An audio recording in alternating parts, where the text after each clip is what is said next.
Get on Team Shaq with WinBet. We're playing parlays, boosting odds, and laying the wildest prop bets. Don't miss another game. Download the WinBet sports betting app today. Sign up today and win $200 in free bets when you place a $10 first-time wager on a straight bet or parlay. That's $200 that you can use for all the upcoming basketball action, including the men's basketball tournament. If you bet at least $500 during the first and second round of the tournament, you can get a trip to the 5-star rated Wynn Las Vegas. Offer subject to change. Terms and conditions at wynnbet.com. Must be 21 or older and present in a state where playthrough WynnBet is available. If you or someone you know has a gambling problem, call 1-800-522-4700.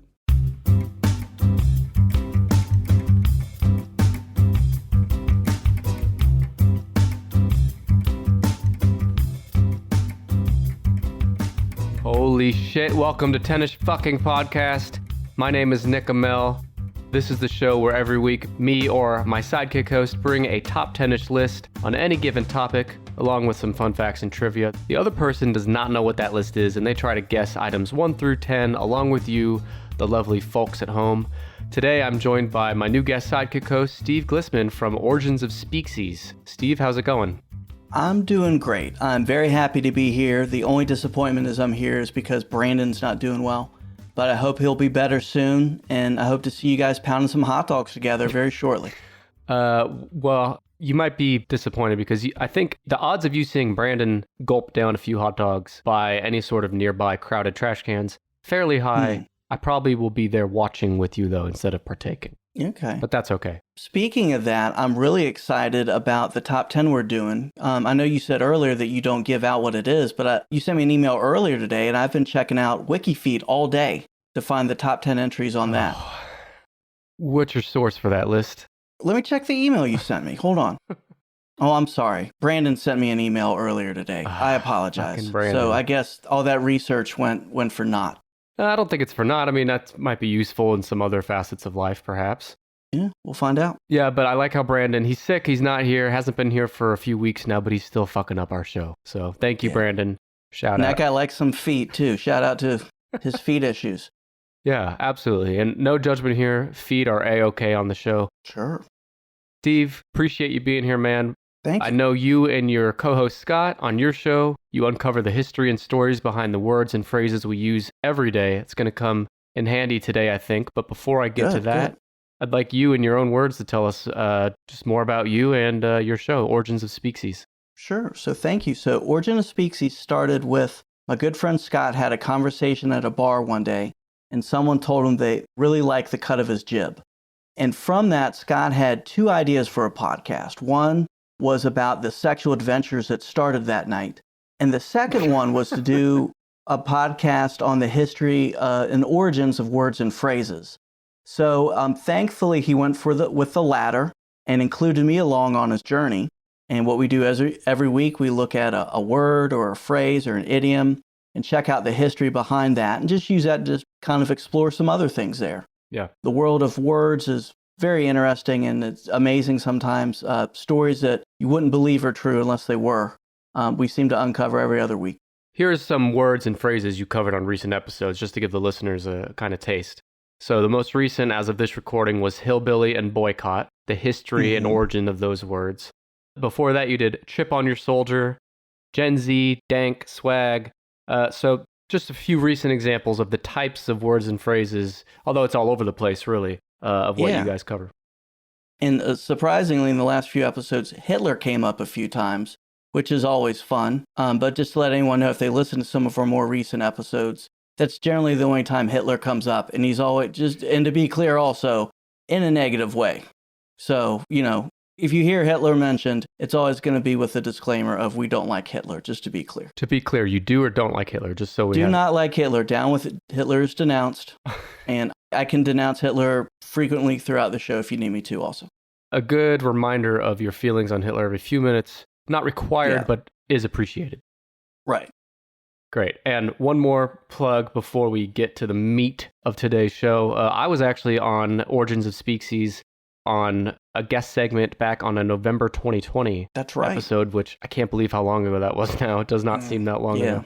But so if you're looking for a good jumping off point to check out their show, look for my episode in November 2020.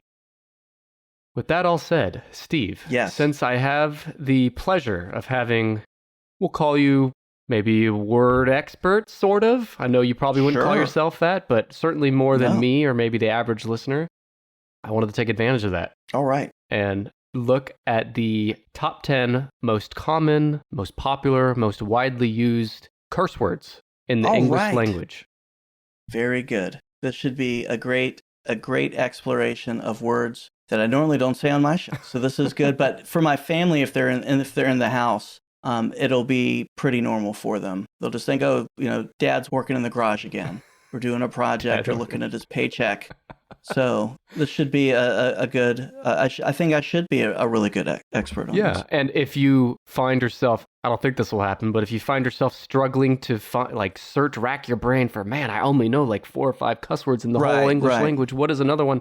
Maybe just reach over, pick up a recent paycheck, and just let nature take over, and you probably blurt out a few. Yeah.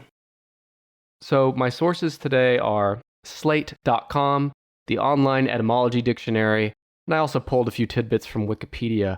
This was kind of harder to track down than you might think. It was a challenge to find a reliable source for this. After all, how difficult is it to kind of measure what are the most widely used profane words in the English language? So I found something from slate.com. Chris Kirk had an article there. I think this is the closest I could get. Okay.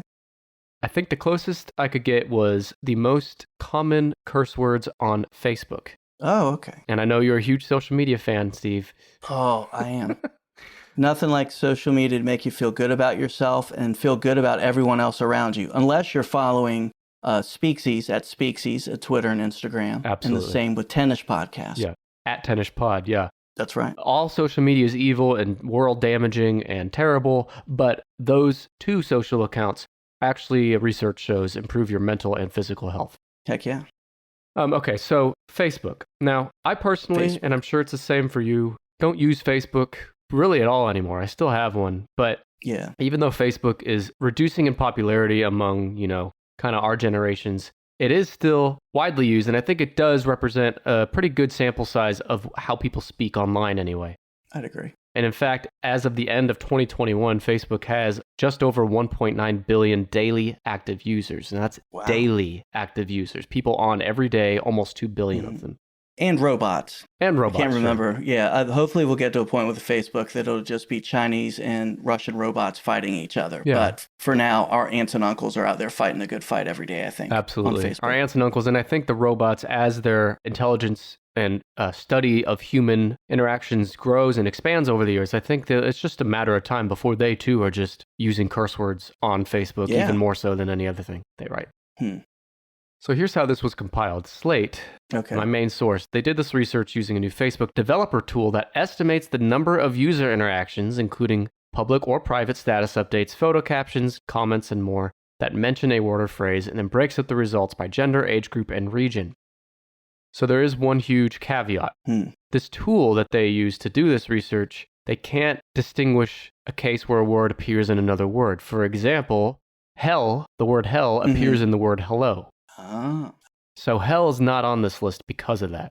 Okay. Just like the word ass, personal favorite of mine, it is in the word asset and assess. Okay. And so ass would probably be in the top 5, I'd guess, but because of that, they can't distinguish separately the curse variations of it, so it's just not included at all on this list. And I thought, in honor of Speaksies, Steve, thank you for your new slang segment, you could also give a thumbs up or thumbs down on each of these naughty words. Oh, well, thank you. Thank you for referencing our show, and I would love that. A good thumbs up or thumbs down is always good. I have just a little more setup before I turn you loose and have you start guessing. Do you personally refer to profanity as a swear word, a curse word, a cuss word, or something else? I have kind of a geographically diverse background, so it depends. So my parents are both northern raised, but I'm born and raised in Virginia. So I'm one of those guys that depends on whom I'm around. Currently, I use curse word. It's what I seem to say now as an adult that's maybe closer to 50 than 30. But in my younger Virginia Beach days, where I probably picked up a lot of curse words from our strong sailor population down there, strong naval population, I probably say cuss word a lot growing up. I think that seems to me to be more of a kind of a Southern sort of way to say things. Maybe so, yeah. I've live in Oklahoma, and cuss, I feel like, is what I hear and say most often. But yeah, in trying to figure out how to refer to this episode, I actually ran a poll on Twitter.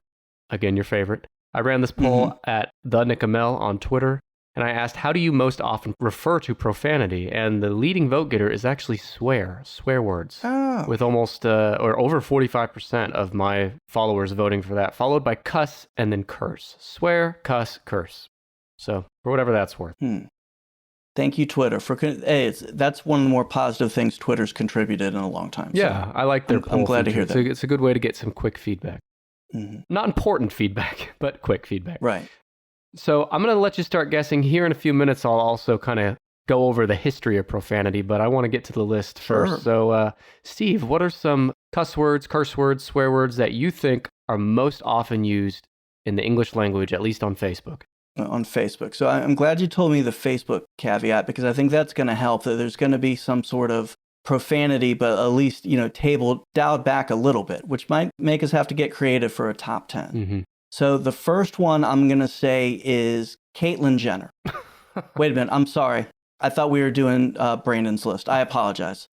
Scratch that. Scratching it. First one I'm going to go for is shit. Shit. First of all, watch your fucking mouth. Did you not understand? I told you before the show started that we don't do expletives on the podcast, Steve. My apologies. Well, you pulled a real Brandon here, because like Brandon will often do when he's on the show, he'll accidentally guess number one first. Oh, and you've actually done just that. Shit is number one. Does that surprise you? No, because if Brandon would guess number one, I think it's a good thing. Yeah. So I think it doesn't surprise me in a way, because it seems like the most obvious one that's a little bit transgressive, but it's not that bad, Yeah. You can't get thrown off TV or out of your job for saying that word. But, I can see that kind of an aunt and uncle, grandpa way of like, look how edgy I am. I'm going to say shit. Yeah, I agree with all that. But I do think in evaluating my own usage of cuss words, I think shit is probably in my top 3. Yeah. I think I use shit quite a bit. How about you? Definitely. And I think it's one that it has a little bit of flexibility to it, in that it can be humorous. For sure. You can be angry and say it in a way that's maybe a little bit humorous too. Again, kind of puts the tension and anger out there, but without being over the top. Yeah. Like you don't hear a shit and start thinking, okay, it's time to, call the shelter or anything like that, or at least in my house. That's the way it seems to go. So I think it's a good one. It has some sort of utility. Absolutely. And it's also, it's technically a profanity, but in this day and age, is it really that bad? I think it, over time, has become less severe. I think it used to be seen as more severe. Yeah. But I'll get to that. So shit is number one, that old faithful. This study from Slate, they did a 3-day research period, and in that 3 days, in the English language on Facebook, shit was used 10.5 million times over 3 days, which they may have just been evaluating my house here and heard it that many times too, but that's what they said for Facebook. So as a noun, the word shit refers to fecal matter, and as a verb, it means to defecate.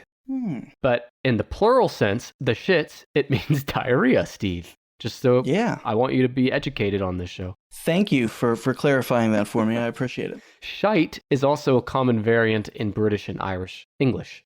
As a slang term, this is what you were saying, shit has many meanings, including, but not limited to, nonsense, foolishness, something of little value or quality, trivial and usually boastful or inaccurate talk, or a contemptible person. It could also be used to refer to any other noun in general, or as an expression of annoyance, surprise, or anger. What I love about shit is it can be used as a positive or a negative. Yeah. He's rich as shit. She smells like shit. This is some shit. This is good shit, Steve. It's like the Swiss Army knife of swear words. Yeah. And that's why it's number one with a brown bullet. With a brown bullet, I like that. So where does it come from, though? The word is likely derived from Old English, having the nouns, bear with me here, people, skite, meaning dung, or skitty, meaning diarrhea. But eventually it morphed into Middle English, shite, meaning excrement, or sheet, meaning diarrhea, and shiten, meaning to defecate, and it is virtually certain that it was used in some form by preliterate Germanic tribes at the time of the Roman Empire. So this research I'm used as a reference or as a source also told me who's most likely to use the word shit on Facebook. And according to their research, it's equally used by males and females, and it's widely spread among people aged 25 and up. So it's under 25, they're not using it nearly as much. And it's also most common in the United States as opposed to other English-speaking language countries. Does any of that surprise you? Not at all, the least of which being under 25 people on Facebook, because I don't think there is anybody under the age of 25 that's on Facebook, unless it's a Russian bot that's just been newly created. Yeah. The notion that it is a recent word might be partly because it was taboo from circa 1600 and rarely appeared in print. Not even Shakespeare used it, and it was even considered vulgar in publications as late as the 18th century. It was disguised by dashes up until that point. So again, kind of modern history is when shit has increasingly become more acceptable. So some common variations of the word shit include horse shit, which didn't appear in print until 1935. Jack shit didn't appear until 1968. And chicken shit didn't appear until 1947. Wow. Kind of surprised me how recent those are, relatively speaking. Yeah, I would agree with you on that. That would seem like something that would be kind of like an early profanity to like put your toe in the water to see how much you can get away with. That shit would seem like it would be a good one for that. I couldn't find anything on bullshit. I assume that was much earlier. But speaking of bullshit, Steve, based on our discussion so far, I'm going to guess you're going to give this a thumbs up on this word. Oh yeah, I'm going to give it a thumbs up just out of its utility. Yeah. And it's the fact that it's one you can kind of get away with. Even this is like something maybe like the first swear word your grandpa said in front of you or something like that. Or if you want to, if you're at a school and you're a teacher and you want to see, how start to go the euphoria trend to see what you could do to get fired before you start having raves with your students. So I think, it does a lot. It's a way to kind of dip your toe in the water. It's got kind of like base human functions, which again is a sort of sense of humor that everybody has. Whatever the first things caveman said, it probably involved odors going to the bathroom or some other sort of fluid, or at least I hope. I mean, that's the way I picture how cavemans live. Either before or after the cavemen said, subscribe to Tennis Podcast.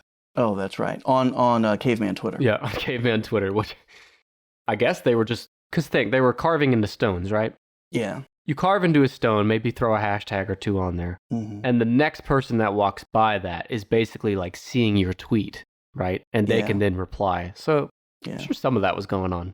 Yeah, and especially if someone with purple hair walked by, you knew you were going to have a long day after that. Well, you mentioned the basic human functions that are associated with shit. I'm actually, as I scroll through this list, I'd say that describes like 7 or 8 of these. Okay, good. All have to do with like human elements, if that's any sort of hint. Well, since number 2 was number 1, I'm going to go for number 1 as my next guess is piss. Piss? You think piss is pretty high? I think so. Well, I mean, it's in the top 10, so it's high in that regard. But it's number 6. Ooh. Oh, well. Took a real pisser on that guess, Steve. I did, but I did nail the first one. Yeah, you did. Well, you're 2 for 2 as far as top 10 goes. Good for me. So piss, I think we all know what piss means. I use piss more than I use pee or urinate or urine. Yeah. Piss means to urinate, discharge the fluid secreted by the kidneys and stored in the urinary bladder, if you were unclear on what urinating is. Thank you. Earliest known print use of this word comes from around the 1300s. It's most used on Facebook by females ages 18 to 44, and they love this word in Great Britain, especially. Good job, Great Britain. Yeah. This is another one I think is kind of like a dip your toe in it sort of thing that you can kind of maybe, if you want to get in that gray area of can I swear or not, you could say that. Yeah. I think it is more interesting. It's interesting to me that it's more women than men, but I could also see somebody that maybe is profanity hesitant. It's like, all right, I don't like to swear, but this is like my way to, be a naughty bird. Go ahead. Especially if they're in Great Britain, they would probably say that too. Also, number 1, surprisingly, in Wiki feet in Great Britain, Margaret Thatcher. Oh. I didn't realize how many pictures of her feet were out there and how popular they were. But just a fun fact. And again, I feel like Brandon's here with us in many ways. So thank you, Brandon, again for encouraging me to spend all that time this afternoon on WikiFeet and also all the time afterwards cleaning my cookies out and reinstalling my browsers. Absolutely. And I think, as anyone knows, I guess it's time to come clean. Brandon's feeling fine. He just needed a vacation to look at feet as much as he can. Yeah. The Margaret Thatcher thing, that surprises me. Is she really number one, Steve? You're going to have to ask Brandon, but I'd say, but he might be pissed. You like that? Like I kind of brought it back around a little bit? I didn't love it, but it's all right. Yeah. It wasn't that good. Well, let me tell you a little more about piss. Oh, please. The way it's used a lot is also in the sense of go away or annoyed or, you're pissing me off. Mm-hmm. That usage of piss first showed up in print form in 1958. Again, really recently. But back in 1929, piss also referred to being drunk as a verb. And also 1946, it was used in the form of angry. So a lot of kind of useless information there, but piss has a lot of, it's not quite as versatile as shit. Few words are. Yeah. But piss has a lot of different meanings as well, although it was originally used, and I'd say still most often used to refer to discharging urine from your kidneys. Yeah. And I want to let you know, I appreciate the great detail you put into what piss was when you started. And I'm just hoping there's someone who listens to this podcast and actually didn't know how like their body functioned and was learning for the first time. That if we've reached out and helped that person, Absolutely. I feel like we've done a lot to assist people. Yeah. And some people think I might do this show for the millions of dollars I get or the fame, fortune, the celebrity cameos I get to do, listeners, all that. No, it's actually to help people. Yeah. In the same way that I helped you understand how piss works. So you're welcome. Thank you. You're welcome. Steve, you were surprised that females use that word most. It got me thinking there for a moment. Is there really any cussing in general that you would think women do more than men? Just seems like a man thing more so. It does seem like a man thing. Maybe that's sexist. I don't know, but it is. And, I definitely expected that of you, but it's okay. Thank you. Because I believe in hashtag diversity. Absolutely. And I believe men and women can do everything the same. I have a daughter. I encourage her. She can do whatever she wants. She can be a doctor. She can be a lawyer. She talked to me about being a race car driver. I said, well, let's focus on being a doctor or a lawyer maybe. Yeah. But swearing, I think, is something that she could do too. Probably better than driving. But the important thing is that you're the one that's sexist. Yeah. And as we go on to the next one, I think that we need to, we need hashtag diversity. We need to get out there. So I'm going to pair up two swear words. Okay. I'm going to kind of go with a brother and sister of bastard and bitch to see where they land on the top 10. I'm actually surprised. Bastard's not on here. What? Not in the top 10. Yeah, it's not in the top 10. And if I refer to this thing, bastard is number 13. Really? Yeah. But in the top 10, I do have bitch. Okay, thank you. Again, hashtag diversity. Yeah. I want all the ladies. Yes, queen, yes. Yes, I'm glad queen. that's yes. But I'm glad that that's there. Bitch has a lot of meanings too. Yeah. So let's get to that. Bitch is number 4 in the top 10. Another personal favorite of mine. Mm-hmm. In the 3-day period that Slate did this research, it was used 4.5 million times. Again, they could have just been hanging out around my kitchen. Probably heard it that many times too. Mm-hmm. Its origins and meanings, it was originally used as a term of contempt applied to women, which of course don't condone. No, not at all. But it dates from around circa 1400 in that usage. To refer to a man, it was around 1500s playfully in the sense of the word dog. Because, as you know, the original meaning of this word, even before it was used as a curse word applying to women, was the word female dog. Correct. It comes from an Old English word, I'm not good with this shit, bikji, which means female dog. Bikji does, which dates to around 1000 CE. It may have derived from the earlier Old Norse word bikja, also meaning female dog. This word bitch is most used by both males and females aged 13 to 24, so this is a young curse word, young people word. And it's actually used more in Australia than any other English-speaking country. Really? Yeah. Good job, Australia. Yeah, we love our Australian listeners. Bunch of bitches out there. Yeah. Speaking of Australian bitches, when applied to a woman or girl, the word bitch means someone who is, this is not me talking, people. This is right. This is the research from the online etymology dictionary. Mm-hmm. According to that, it means a woman is belligerent, unreasonable, malicious, controlling, aggressive, or dominant. When applied to a man or a boy, bitch reverses its meaning and is a derogatory term for being subordinate, weak, or cowardly, which is interesting because when you're talking about a woman, bitch is supposed to mean that they're unreasonable, aggressive, or dominant. When you're referring to a man, it's literally the opposite. They're subordinate, weak, or cowardly. Words are funny, Steve. Words are strange. And that is a good point about that it kind of is, it's negative towards everybody, but it's very interesting how it's almost like polar opposites of things with that there. Yeah. It has been characterized as an archaic word demeaning women since as early as the 15th century that actually seeks to control women. But in the context of modern feminism, bitch has varied reappropriated meanings that may connote a strong female, anti-stereotype of weak and submissive women. Cunning, or else it may be used as tongue-in-cheek backhanded compliment for someone who has excelled in an achievement. You see what I mean? So, like, women are taking back the word bitch, in other words. They are. They're claiming it back. And I can see that from my generation of, kind of early 90s hip-hop culture, bitch used a lot, not a very positive way. Right. And seeing the ladies reclaim that afterwards, that makes sense for me. It's just kind of like the same way that black guys reclaim brother. And use that term. Definitely no other terms that we would discuss on this show. Right. So I'm glad to see that the ladies have taken that and used that. Yeah, but hashtag diversity. Let the ladies do what they want. And if they need to hashtag slay, let them. Let them slay. Hey, we're here for it. And you mentioned, black community taking back the word brother. Taking it back from Hulk Hogan. Yeah. He stole it. Oh, yeah, but I think he's still holding on to it a little bit there. Yeah. That's going to be his last word on his deathbed. Brother. Okay, so one more thing a few more things on bitch. Please. The word bitch on television actually tripled between 1998 and 2007. That 9-year period, the word tripled in use, and I'm sure it's gone up even more since then. Right. It's a really popular word, again with the young generation, because remember I said earlier, age 13 to 24, the most common users of this word. The first known appearance of the phrase son of a bitch in a work of American fiction is from the work 76. That's the title of the book, from 1823. It's a historical fiction novel set during the American Revolutionary War by writer John Neal. So son of a bitch, in the sense of human history, relatively recent, 1823. Steve, are you a son of a bitch?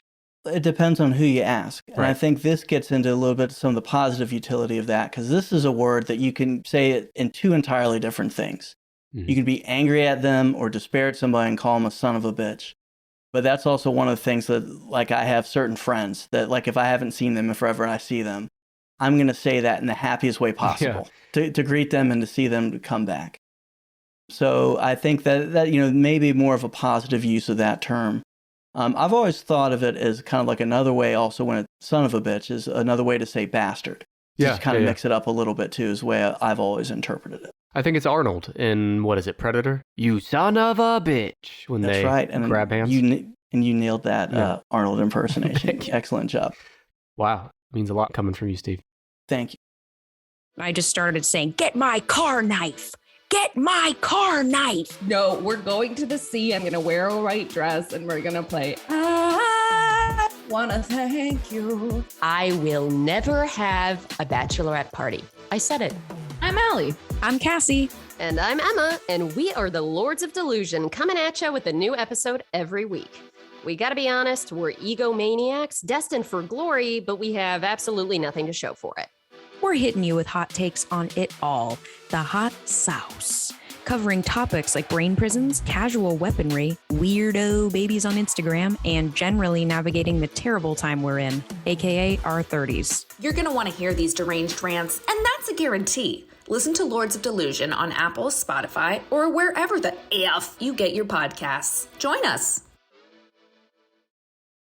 If you don't have players on the field with the right skills, whether it's breakaway speed or elite playmaking ability, you're going to have a tough time winning.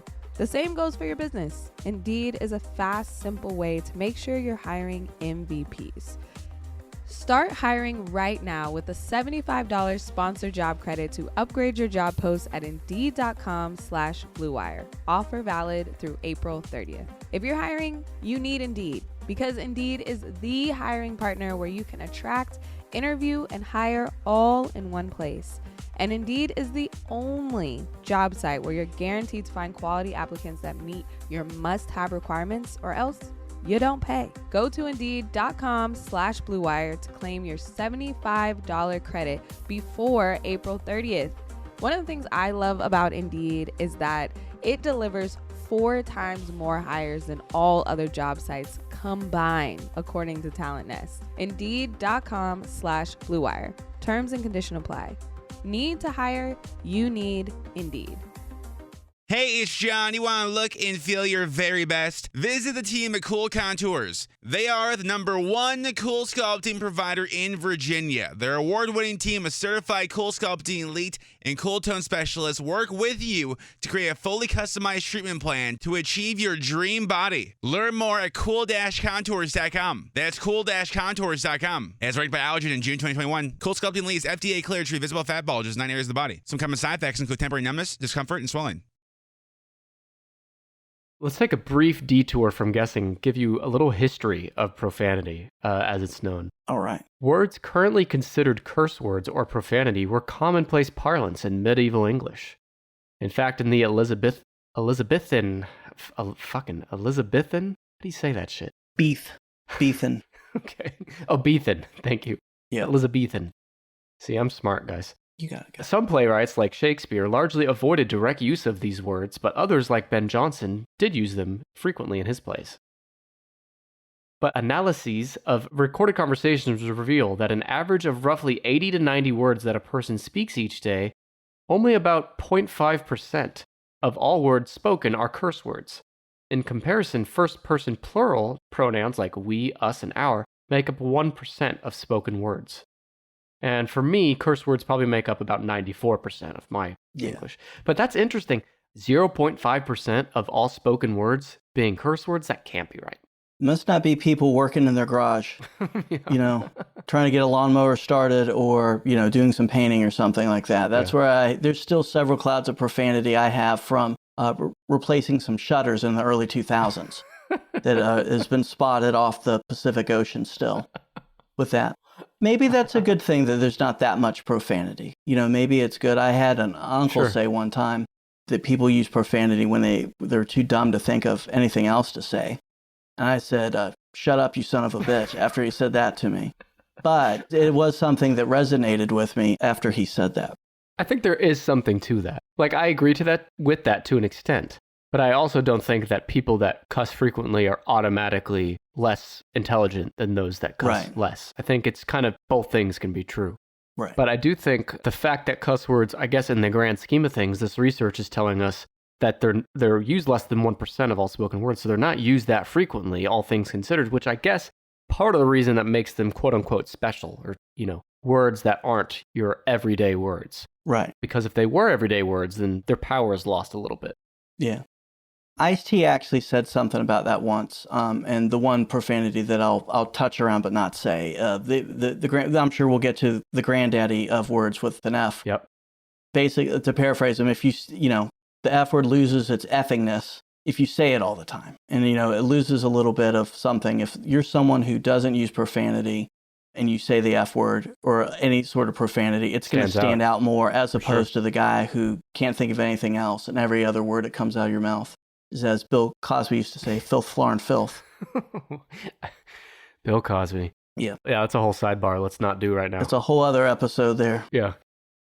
One more interesting note, I found this. A poll conducted by Angus Reid Public Opinion in July 2010 found that which country, Steve, swears more often? As far as English-speaking countries, which of those countries swear most often in their everyday speak? I'm going to have to go with the Irish. I'm going to go with Ireland. That's a good guess. Is it because you hate Irish people? No, I'm part Irish. I'm part Irish, part Swedish, part German. I'm mostly Belgian Mongolian. But I have a good idea of how all that works. In our last episode we did on our podcast, Origin of Speaksies, boycott and hillbilly actually tie back to the Irish. That's right. So you asked if I like the Irish. Yeah, I like the Irish. Are they a bunch of drunks? Yes, they're a bunch of drunks. But I can say that again because I'm part Irish. Well, I'm glad somebody here likes the Irish. Yeah. Man. I'm just kidding. But no, the number one country that loves to swear most often is actually our friends up north in Canada. Well, really? Well, yeah. You know what? I think that actually makes sense. All that being artificially nice all the time, it's going to come out somewhere. Absolutely. And also being little brother can also have a... America's hat is what they prefer. Yeah, gotcha. Okay, well, let's get back to the guessing. You have piss at number 6, bitch at number 4, and number 1, that old favorite, shit. Yeah. I have another one I'm going to guess for that I'm not sure if it's going to be on the top 10, but it's worth discussing. And as I get into this, there's certain words I don't want to be recorded saying. So I'm going to play around a little bit, but I think you and your listeners, as long as it's not the listeners that you had to explain how urine works. Sure. Everyone else should probably get this. So I have a good friend who lives in Virginia Beach, and he used to be an undercover police officer. And one of the jobs he was assigned to was working in Red Wing Park in Virginia Beach. So if anyone's from there, they know where this park is. And he would go undercover. He was on Vice. And he would spend some time in the forest to see what people would offer him. So I'm going to change the words around a little bit to see if you can figure this out. So he found a gentleman in some tiny shorts that was out there. And he asked the gentleman, he's like, sir, what are you out here for? And he said, I'm trying to shuck some corn. And he's like, okay. He's like, what do you mean by that? He's, because he had said something that, again, if you think about it a little bit more, you might be able to figure out, and wanted to give the guy a chance to maybe do something else. And the gentleman reiterated that he was out there just trying to find a way to shuck some corn and really wanted to shuck some corn. And as he was saying that, was also starting to shuck his own corn or get his corn ready to be shucked as the discussion went on. So one thing that came out of that for me was my friend, the Vice Cop. Imagine you have a bad day at work. What's it got to be like for a bad day at work for a Vice Cop? Like when he goes home and has to tell his wife, and she'd be like, honey, how's your day? And he's like, well, I had a really nice outfit on today, but no one wanted to shuck my corn. I didn't get any offers to, be involved with corn shucking. Yep. So I think what I was really trying to get with that is to say, I guess I'd have as one of my favorite profanities. And again, I think we're all smart enough to figure this out. Corn shucker, or maybe some derivative of that. Corn shucker, is that you're going to be your final guess? Yeah. Corn shucker is not in the top 10. Oh, okay. But I do really, I can appreciate the story of a Vice Cop having a bad day and no one wants to shuck his corn. No one wants to shuck his corn. No. But they might want to do something else to him. Yeah. Like? You tell me. Like shuck his detective acronym for Richard. The word dick. There we go. I can say dick outside of the other words with it. It's my complicated web of things that I'll say out loud. But dick. That's a good one. Where does that land on the list? Well, you tell me. Give me a guess of where you think it ranks. I'm going to go for, so we've done what? 1, 4, and 6. 1, 4, and 6. I'm going to go for number 2. That's pretty high, but dick is number 7. Oh, come on. So slap yourself in the dick because you got that one wrong. Dick can mean a lot of things. Originally, it meant fellow, lad, or man. Yeah. It originated in that sense in the 1550s, but starting in 1891, as far as the written word goes, the meaning, the word dick being used to describe the penis was first used in the Farmer's Slang Dictionary in 1891, which didn't know the farmers had a slang dictionary. I'm almost more interested in that, but yeah, we'll, I guess, come back to that some other episode. The word dick is also a young word, like bitch, which this is kind of surprising me because I thought this was a word used across ages. Yeah. And it is, but it's most used on Facebook in the 18 to 24 age range by males, especially in the US and Canada. All right. Go USA. Yep. USA. In the mid-17th century, the word dick became slang for a man as a sexual partner. For example, in the 1665 satire The English Rogue by Richard Head, a dick procured to impregnate a character that is having difficulty conceiving. It's also used as a slang term for detective, as you used, as in hiring a private dick to help locate her natural mother. And I have to, do people still say that in that way? Hiring a private dick?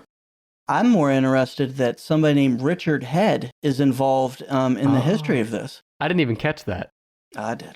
Yeah, that's sharp. It's having a friend that's a vice cop. You pick up on things like this. Richard Head. Fuck, that's good. That's good. He used the word dick in his satire. Way back in 1665, yeah. That man's ahead of his time. And Steve, you should maybe consider hiring a private dick to find the rest of this list. Yeah. Do you have another guess?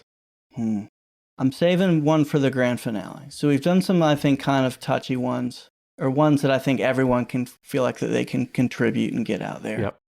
I'm going to go next with more of a religious profanity. Okay. We'll say, and again, I have my list of things I'll say. We'll just go with damn it. Damn it. Let's go with that, and maybe something that could have something affixed to the front of it. Sure, I know where you're going. Damn it, or actually just damn, Mm-hmm. is pretty high on the list. Where would you guess? All right, I need something in number 2, so I'm going with that. No. Okay. You got that damn thing wrong, Steve, unfortunately. Damn is Well played. right below number 2 at number 3. It was mentioned in the 3-day research period that Slate did 6.3 million times, and it comes from Middle English, the word dampen, also dammen or dammen, coming from the late 1300s, originally used as a legal term to condemn, declare guilty, or convict. And in the theological sense, it was used in the sense of doom to punishment in a future state. Now, this word damn is an older word compared to the most recent ones we talked about, because this is used age 35 and up, equally among males and females, primarily in the U.S. Damn. What's your thoughts on damn, Steve? I think it's a classic. Yeah. And it's almost in a classy way that you could use this. This is like the profanity, I think, of like a good parent using. A good parent, Like some trashy parent is going to say shit or drop an F-bomb or do something else or, call a woman a bitch. But you can be kind of classy and damn something. Yeah. No, I totally agree with that. Well said. You can put it down. You could act like that you're sending it to hell. You're literally putting a curse on something by saying damn it. It's a good, strong, classic profanity. I think it's one of the building blocks of a good dabbler in the profane arts is going to have this as just a cornerstone in their tool belt, which I realize is a terrible metaphor, but I think you know where I'm getting. Yeah, a dabbler of the profane arts. That's a quote, my friend. And it's a good thing that damning something or someone isn't literal, because if all the things I've damned over my lifetime were sent to hell, I'm sorry, there's not much left. It might explain why some of my home projects are still ongoing, though, now that I think about it. But that is an interesting point that you've brought up. Yeah, because when it became a curse word, it was because, damn you! And that's, it's old-timey sounding, too. Yeah. You could hear it in like a Sherlock Holmes setting, I feel like, just as much as you're likely to hear it in the newest raunchy rated R film. Like, damn is versatile on that way, because it can be classy, but it can also be added to any sentence, even in modern daily speak. And with it being such a long-time classic one, it's also one that, like, a little bit like son of a bitch can be like a really good thing. You can see something that makes you really happy and say, damn. Yeah. Damn, it's been a while since I've seen you, Steve. Yeah. Just like or, that. Damn, look at those feet of Paul Hogan, who's the number one, oddly, was the number one foot model on Wiki Feet for Australia. They really like Crocodile Dundee down there, is all I'm trying to say. Damn, look at those feet on Paul Hogan. Wow. I did not expect to hear that today. I did. But I'm here for it. Yeah. Is Paul Hogan alive still? He is, and he's getting close. I actually really like Crocodile Dundee, the first one. And if you get a chance to watch it, it's somehow dated and not at the same time. Like, it's very 80s, but you'll enjoy it if you get a chance to watch it. So I always kind of keep my eye out for that. And they recently tried some sort of, I'd almost call it like what was the Bill and Ted 3 that just came out? I think inspired them. They did some sort of thing with Paul Hogan that was a combination reboot / Curb Your Enthusiasm, like where he played himself. This is all to say that he looked like that he's been in the sun the entire time since they filmed Crocodile Dundee 2 and has not been putting on the high SPF sunscreen at that time. So he's technically alive. But he looks like a pack of cigarettes that's been left in someone's purse. Sure. In the car, in the sun, all at the same time. Well, that's all of Australia, right? Maybe. But I still keep Australia still on the list of somewhere I'd go, especially to see Paul Hogan before he goes away and maybe get another picture of his feet. Yeah. So I can add it to Wiki Feet. If you don't go to Australia for the sights or the beaches or the wildlife or Paul Hogan even, go for Paul Hogan's feet. Yep. Just go for his feet. That's a new marketing phrase we're going to hear for the vacation agencies about Australia. The tourism department in Australia. That's right.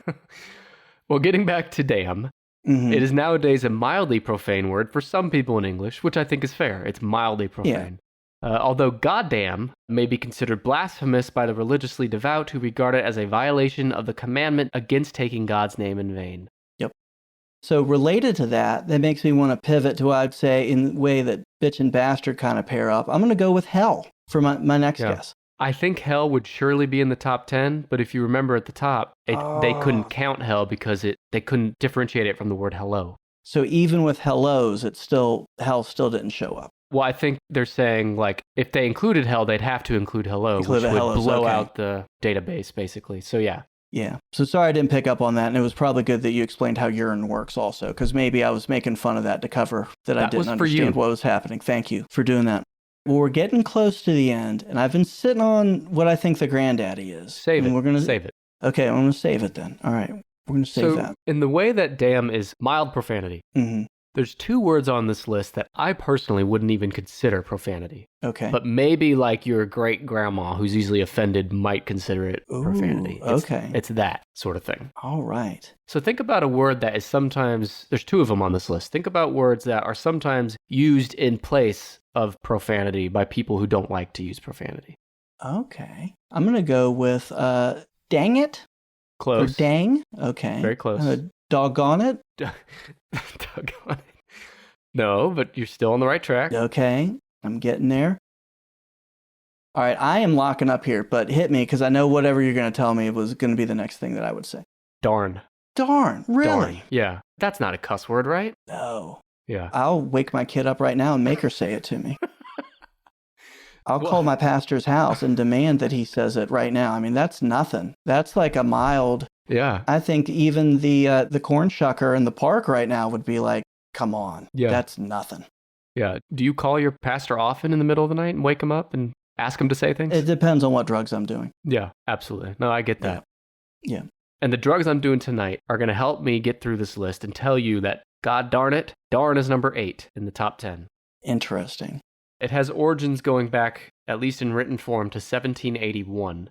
And this makes sense. It's most used by females aged 55 and up in Canada. So those Canadian grandmas really love to use darn, by God. It's American English euphemism, a minced form of damn said to have originated in New England when swearing was a punishable offense, which I forget that. Yeah. Swearing was punishable offense in New England at one point. Was not a lot of home projects going on in New England. No one could build anything. Yeah, no one was fixing anything in their garage in New England back then. So the people, instead of saying damn, they said darn. Its spread probably was influenced by tarnal, short for eternal, as in by the eternal God, a favorite exclamation of President Andrew Jackson, among others. Oh. So I guess tarnal, like that word, morphed into darn, if I'm understanding what this is saying. That sounds like what they're trying to say. I just thought it would be putting little bumper cars there on dam. Yeah, bumper cars. I like bumpers on the bowling. Yeah, sorry. Yeah.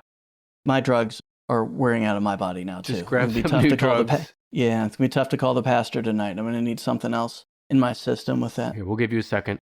Feel free to consume some drugs here to get you through the rest of this. Thank you.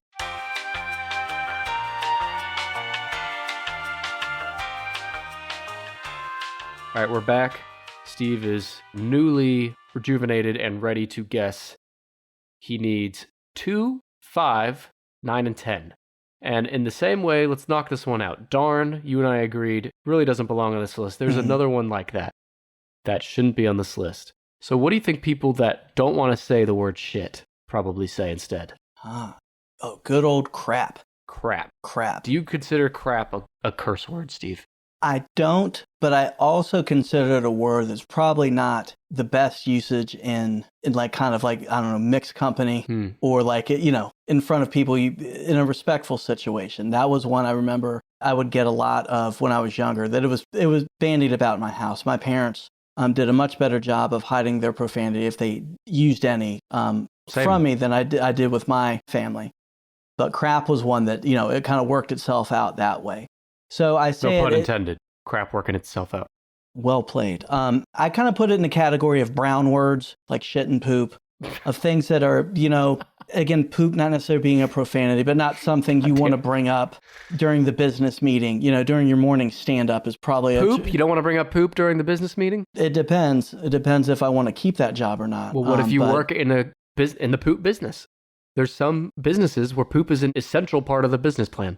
Yeah, I have a feeling they have a more professional sounding word for poop at that point. But maybe that could be a future episode of like the business euphemisms for excrement. Wake up your pastor, see what he thinks. We got to get his opinion. We'll see. I got to get some more espresso and ketamine in me before I do that. But yeah, I could see crap being maybe not a profanity, but not necessarily something that you would want to say. And that's you've opened up my mind. So may I guess for another one that's on this list that if that is included, okay? Yeah, hold that thought. Right. I got to tell you a few notes about crap, but I'm glad I opened your mind. I'm glad crap has opened your mind. Crap has opened my mind. Yeah. I'm sure plenty of listeners out there can relate. And crap, I think, is one that's kind of, tell me if I'm wrong on this, but almost like, well, you used hillbilly in a recent Origin of Speaksies episode. Mm-hmm. Crap is kind of like maybe like a low IQ word. Like, I could say that. Yeah. Like, is that a hot take? I don't know. But like, I say crap, don't get me wrong, but it seems like not a smart word. If you were smarter, you'd have a better word to use. Or maybe you're drunk and Irish, like in the last episode, what we discussed.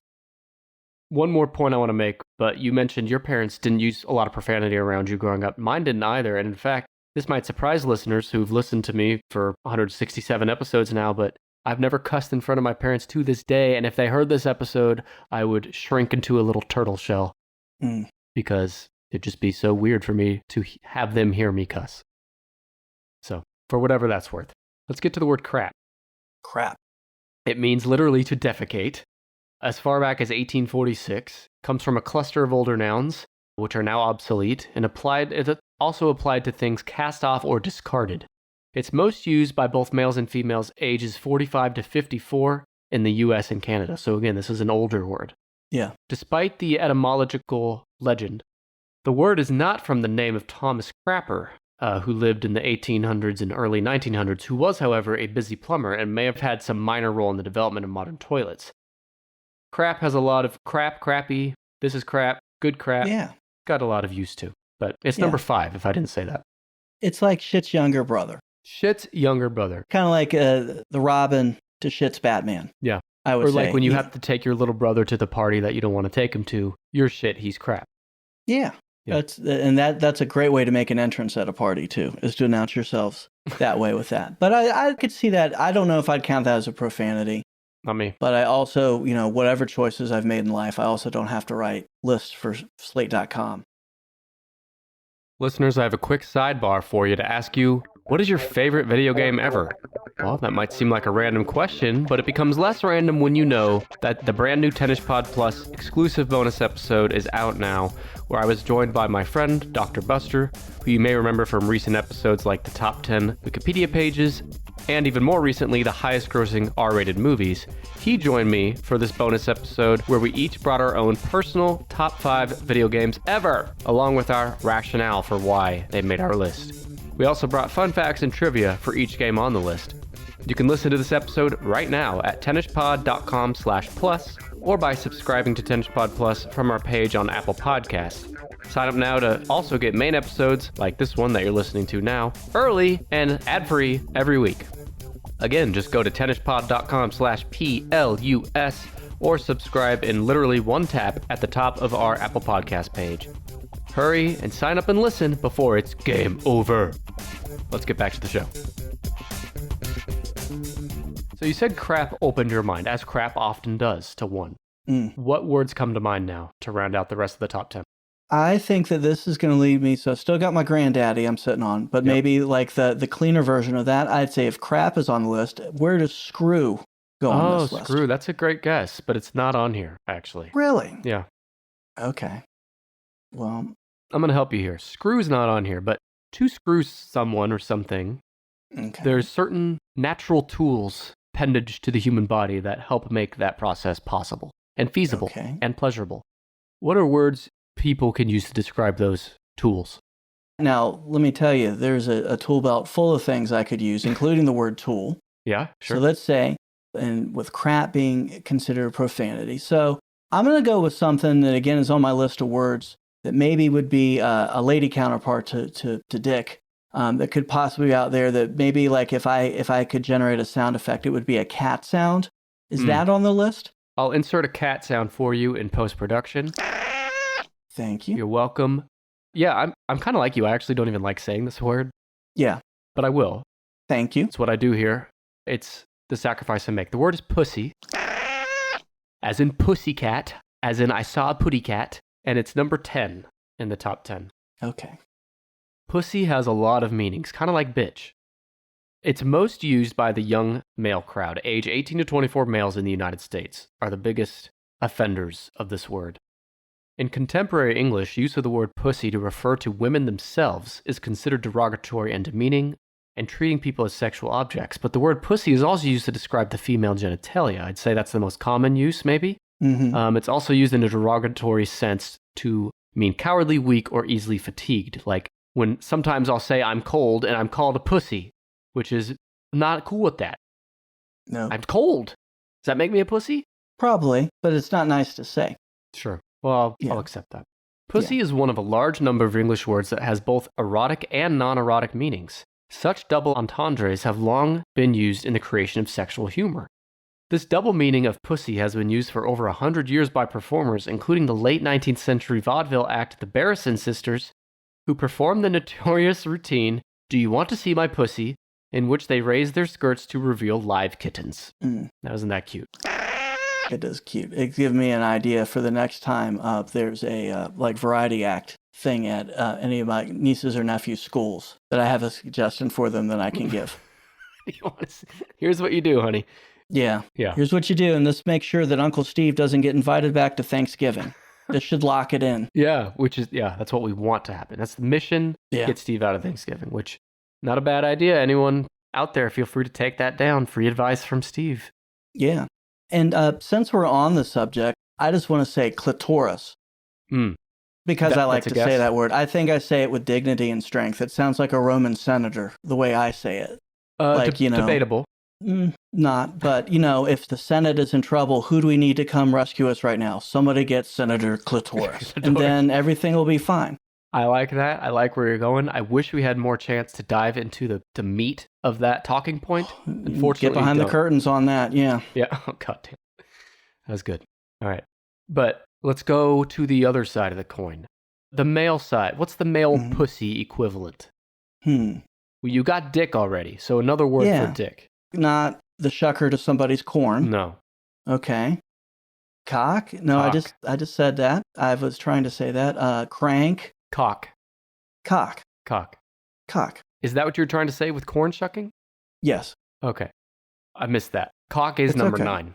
Number 9. Yeah. Well, good. Well, it came back. Yeah, it came back. Full circle here. Cock at number 9 is actually most used by females, believe it or not, age 25 to 34 in Britain. I like that. I could see that being just something Britishy that almost would be, I don't know if you're like me. I find anything said with a British accent entertaining. Absolutely. And even more intelligent. It could be some drunk Cockney person speaking, but I'm going to find whatever they have to say to be rather intelligent. So I could see that being well played in the UK. You take any grouping of words or sentences, anything, good, bad, indifferent, smart, not smart, have typical American and a typical British person say those same things. I will pick the British person 10 times out of 10. I'm with you. I wonder if that happens over the UK. If they're like, I love it when someone from They don't. the wrong side of tracks in Richmond says something.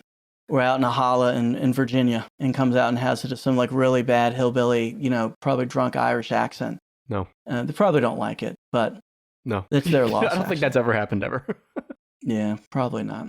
But it has happened that people say cock a lot. That's why it's number 9. And using cock to refer to the penis dates back to at least the 1610s, back in Brandon's heyday. The slang word has led to an avoidance of cock in the literal sense via the euphemistic rooster, because cock means rooster too. Right. So people avoid using that word now to describe a rooster because of everyone thinks of cock as a winky now. Yeah. Words like cock teaser and cocksucker emerge into print in 1891 in Farmer and Henley, slang and its analogs. We've used that a lot there. And I actually like the word cock, and I try to use it as much as I actually can because of the rooster thing. So there was a time before I had children and lost everything that I owned. And I now, I have basically the spare bedroom that I'm calling you from. Sure. Seasonally, I'm allowed to use it to record things. But I had a man room. And I had a good friend that had a man room, that his man room had a John Wayne theme. And I was trying to one-up him, and I was going to do a cock theme. I was going to do all roosters. Love it. I ended up compromising, and I did a Burt Reynolds theme, which was not bad. I think Burt Reynolds is like the living embodiment of cock. He's the cock of the male human species. Yeah. I also remember a comedian, I forget who it was, but I'm quoting someone that said that Burt Reynolds was all the Village People wrapped up into one person. And I'd have to agree with that too. So for a long time, I had a Burt Reynolds themed room, which definitely, didn't put off any weird vibes until one of my nephews was visiting one day. And this is absolutely true what he said. He said, look at some of the Burt Reynolds posters I had around this room. He's like, who is that man? And how come he's never wearing a shirt? And at that point, I decided that the Burt Reynolds room was going to slowly be dismantled. But I was also glad, too, that at that point, too, that I didn't go with a cock theme. You could have just put the shirt, you could have got a shirt on him in some of those pictures, Steve. There was a lot of posters. There would have been a lot of shirts. Well, I like the idea of someone doing a cock room with roosters. Yeah. But then you just sneak like one erect penis photo in there, like in the mix that like most people don't even notice, but it's in there. It's in the cock room. That's a good thing. That'd be an interesting segment on HGTV. I'll keep an eye out for that if I ever get called by them. Well, they're listening, so you're welcome, HGTV. So let me tell you about the number 2 word. In fact, you're going to tell me because you've been hanging on to it this whole time. Go ahead and say it. It's got to be the granddad. It's got to be the F-bomb. The F-bomb, I'd say my personal favorite cuss word, probably the one I say the most, although shit could probably give a run for its money. Fuck is number 2 in the top 10. You did it, Steve. It's the big one. I kind of feel like it's like the Rolls Royce of swear words. It's the Led Zeppelin. Yeah. It's the Hank Williams. I think everyone's nodding along, saying like, yeah, this is exactly how I describe it. It is. It's just the Babe Ruth of swear words. And it's one that, I was referring to it earlier, that it has, it's gone from being total, that you could be arrested. I mean, the fact that you've uttered it, and I've probably said it under my breath 15 times during this episode, and, we haven't been arrested. I think there's good and bad with that. We're also a little bit liberal with saying that now, but it still has its gravitas. Yeah. And I think a lot of it is just the sound of it. It's a strong word. It is. It's just the end of it. It just, there's something about it. That's why it's the best. We're going to get into why it's the best, but in summary, it's because you can use it just like shit. It's extremely versatile. It's punchy. It's quick. It gives something emphasis. It can be used by smart people, dumb people, poor people, rich people. Mm-hmm. It's a word for everybody. It was used about 10 million times on Facebook in the 3-day research period Slate did. It most often refers to the act of sexual intercourse, oh baby, but it is also commonly used as an intensifier or to convey disdain. I like that, intensifier. Yeah. The earliest attested appearance of the current spelling of the word fuck is 1535. Presumably, it is even a more ancient word, but one not written in the kind of texts that have survived from Old English and Middle English. Ultimate etymology is uncertain, but that the word is probably cognate with a number of Germanic words with meanings involving striking, rubbing, and having sex. Mm. It is most used by both males and females, aged 13 to 24. It's young, but it's also old. Going back to what I said earlier, I think old people use it just as much. It's equally popular, according to this study, in Britain, US, and Canada. It's the best. It's the best that's around out there. Agree. It should be number 1 on this list, but it's not. But when it comes, we know who the best is. It's the stairway to heaven of profanity. In terms of its parts of speech, fuck has a very flexible role in English grammar, functioning as both a transitive and intransitive verb, as an adjective, an adverb, a noun, and an interjection. In a 2000 study by Andrea Millwood Hargrave, she did a study of the attitude of the British public and found that fuck was considered the 3rd most severe profanity, and its derivative motherfucker was the 2nd most offensive profanity. What do you think the first severe was in this study? That's a word we haven't covered on this. Oh, gosh. There's a couple words that I won't ever use. Would it be an acronym for it be see you next Tuesday? Yeah. Okay.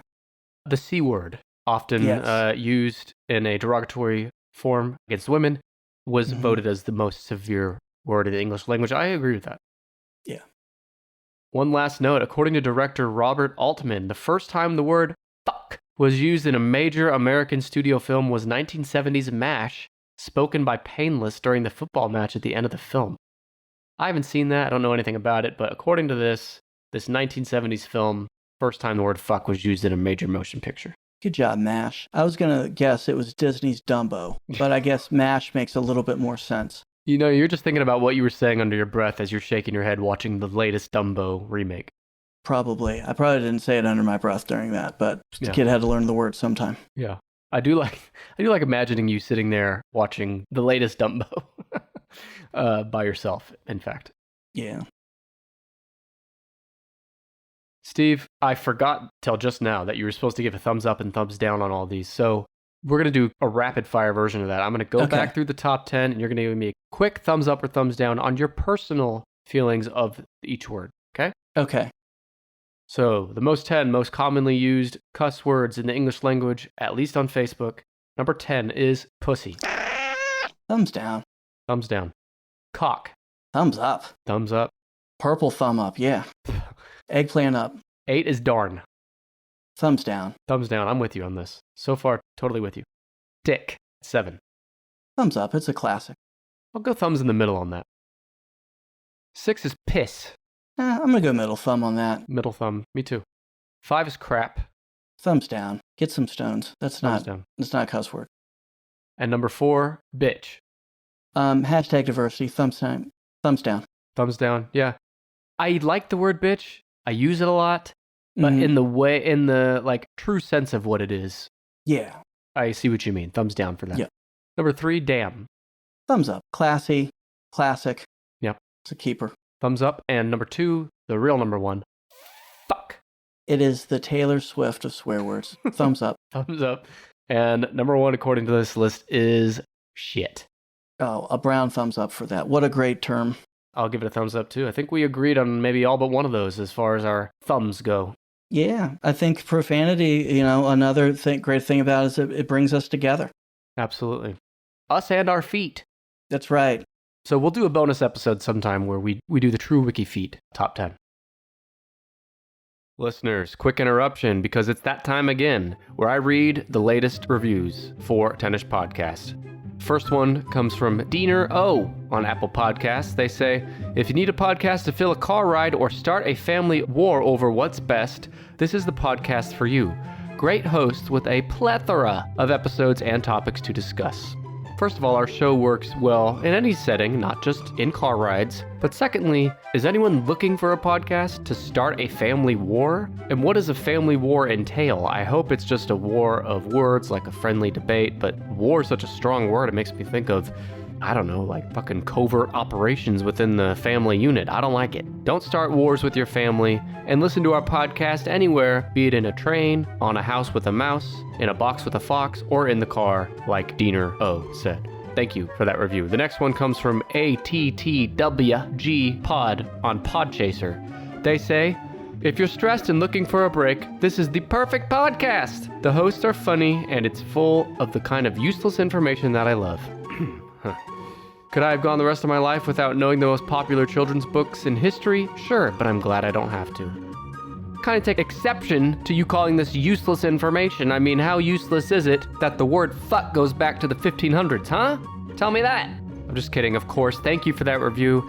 And by the way, if you want me to read your review on a future episode, just go rate us 5 stars and write a review on Apple Podcasts, on Podchaser, or on the Good Pods app. And one more plug, if you're listening to us on Spotify right now, take a second, literally a second, look at our page on Spotify. Right near the top, there is a star rating button. Click that, rate us 5 stars. I'd greatly appreciate it. Now, let's get back to my discussion on naughty words with Steve. Steve, this has been fucking fantastic. But before you go, I definitely want to give you a chance to further plug your show. I know you did briefly, but if there's anything else you want to say about it, or maybe give us a preview of any topics you have coming up, anything like that, or maybe some favorite episodes that you recommend new listeners check out first. Well, Nick, thank you very much. So if anyone's interested, check out our show, Origin of Speaksies. You can find on every major podcast provider, YouTube and Rumble. We talk about the history of words and phrases, my good friend Scott and I. We also, we try to take on topical words that are out there sometimes, did the history of woke, also did the history of virtue signaling. And just in case anyone who listens, we try to stay away from political sides when we do this. We tell everyone, if you voted for the 70-year-old white guy who put kids in cages or the other 70-year-old white guy that puts kids in cages, we want you to listen to our show, either one of those white guys that you voted for, to come check us out. But it's a fun show. So check us out. The best way to find us is look up Speaksies, which is the word speak, CIES. Yep. And I'll put a link in the show notes for this episode too. Thank you. I highly recommend it. It's a lot of fun, and that's why I wanted to have you on the show today. So, Steve, appreciate you coming on. We'll have to have you back sometime. It was an honor to be here, and also clitoris. Clitoris. All right, you damn son of a bitch. I'm going to end this thing. Thank you to the listeners for listening, and we'll see you next week for episode 168. I'll be joined by a new guest sidekick host for that one. Thank you very much, and goodbye.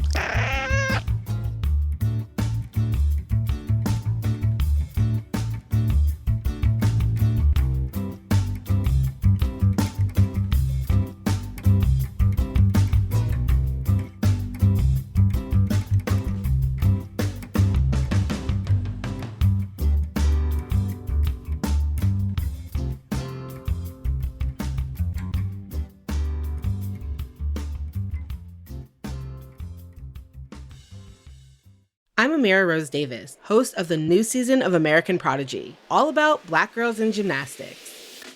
My white coaches just said, you may not get the scores that you deserve because you're Black.